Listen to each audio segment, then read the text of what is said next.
আসসালামু আলাইকুম রহমতুল্লাহ। কেমন আছেন সবাই? আশা করি আল্লাহর রহমতে সবাই ভালো আছেন, সুস্থ আছেন এবং নিরাপদে আছেন। তো সবাইকে আজকে ভিডিওতে স্বাগত জানাচ্ছি।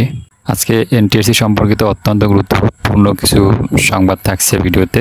বিশেষ করে 18তম শিক্ষক নিবন্ধনের ফলাফল এবং ষষ্ঠ গণবিজ্ঞপ্তি সহ অন্যান্য অনেক বিষয় থাকছে। তো যারা ভিডিওটি প্লে করছেন সবার কাছে রিকোয়েস্ট সম্পূর্ণ দেখবেন, আর যারা আমার চ্যানেলে নতুন প্লিজ চ্যানেলটি সাবস্ক্রাইব করে পাশে বেল আইকনে ক্লিক করে দিবেন। তো এনটিএসসির বর্তমানে যে মূল বিষয় সেটা হচ্ছে 18তম শিক্ষক নিবন্ধনের ফলাফল প্রকাশ করা এবং ষষ্ঠ গণবিজ্ঞপ্তি প্রকাশ করা এবং এর পরবর্তীতে 19তম নিবন্ধনের সার্কুলারটা প্রকাশ করা, এই সমস্ত বিষয়গুলোই থাকছে। তো আমরা জানি গতকালকে হচ্ছে 17তম নিবন্ধনে 35+ যারা ছিল যাদের আর কি চাকরি হয়নি বা আবেদন করতে পারেনি গণবিজ্ঞপ্তিতে, তারা একটা আন্দোলন করেছেন এনটিএসসি ঘেরাওয়ের মতো।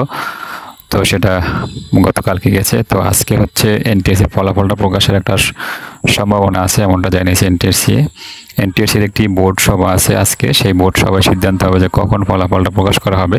তবে বোর্ড সভাটার পরেই হয়তো পরপরই ফলাফলটা প্রকাশ হয়ে যেতে পারে, আজকেই এমনটা জানানো হয়েছে। তো বোর্ড সভায় যে সকল সিদ্ধান্তগুলো আসতে পারে বা যে সকল বিষয় নিয়ে আলোচনা করা হবে সেটা হচ্ছে 18তমদের ফলাফল, দ্বিতীয়ত হচ্ছে ষষ্ঠ গণবিজ্ঞপ্তি, তৃতীয়ত হচ্ছে 19তম সার্কুলারটা কীভাবে প্রকাশ করা যায়, কোন সিস্টেমে এটা, আর হচ্ছে 18তমতে যাদের বয়স 35+ হয়ে গেছে তাদের আবেদনের বিষয়টা, এটা নিয়ে কী করা যায়, তারা আবেদন করতে পারবেন কিনা, এই সমস্ত বিষয়গুলোই থাকছে আজকে বোর্ড সভায়।